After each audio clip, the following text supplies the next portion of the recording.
Okey, hai. Selamat sejahtera kepada Doktor Kamar dan juga sidang penonton yang melihat video saya ini. Baiklah, pada hari ini saya ditugaskan untuk membuat satu pembentangan mengenai permainan yang saya minati, dan permainan yang saya minati adalah congkak.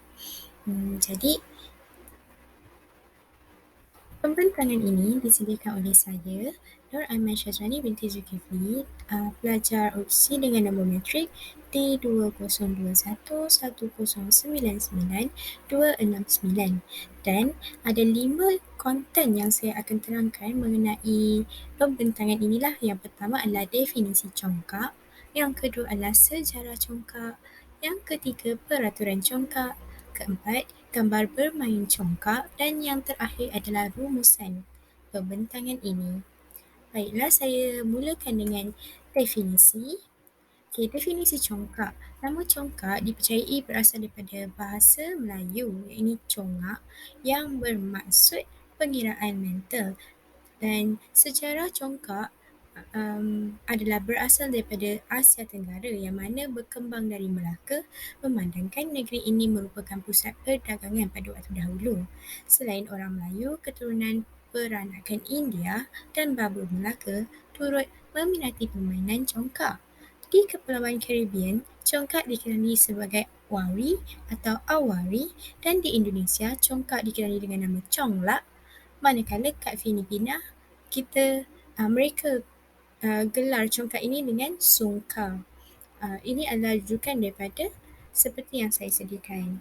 Dan seterusnya saya akan menceritakan tentang peraturan permainan congkak. Dalam permainan ini, pemain akan memulakan permainan dengan serentak.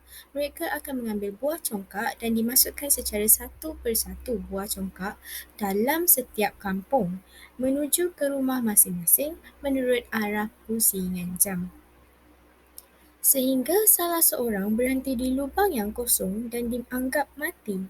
Rumah kepunyaan sendiri terletak di lubang hujung sebelah kiri pemain.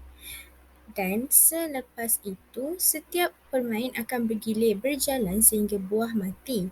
Apabila mereka sudah berhenti di lubang kosong, setiap pemain akan meneruskan permainan sehingga kehabisan buah congkak, dan pemain yang mengisi lubang dengan buah yang terdapat dalam lubang ibu mempunyai yang paling banyak akan dianggap pemenang. Pemain yang tidak cukup buah akan ditutup lubangnya, dan pemain yang menang dalam giliran sebelumnya akan memulakan permainan. Permainan ini dianggap sebagai diulang sehingga salah seorang pemain tidak cukup buah lagi bagi mengisi walau satu lubang sekalipun, dan dianggap kalah. Dan ini adalah situasi gambar bermain congkak. Dalam permainan congkak, terdapat dua bahan, iaitu papan congkak dan buah congkak. Jadi yang macam ada banyak-banyak lubang tu adalah kita panggil papan congkak. So buah congkak ni boleh kata guli atau batu, atau zaman dulu orang pakai biji getah. Biji getah macam tu lah.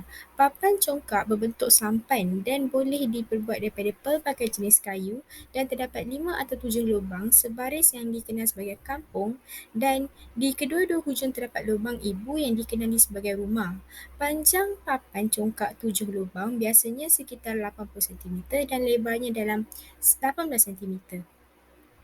Baiklah, kita telah sampai ke rumusan permainan congkak. Rumusan ini saya akan simpulkan daripada pengalaman saya yang meminati permainan ini.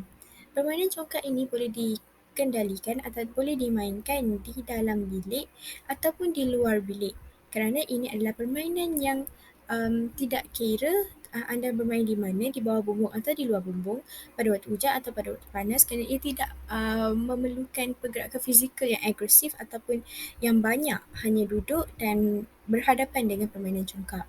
Kemudian permainan ini mengasah minda ataupun ketajaman kita dalam mengira dan mencongak biji-biji ataupun buah congkak untuk memenuhi dan untuk berlawan dengan pihak hadapan kita.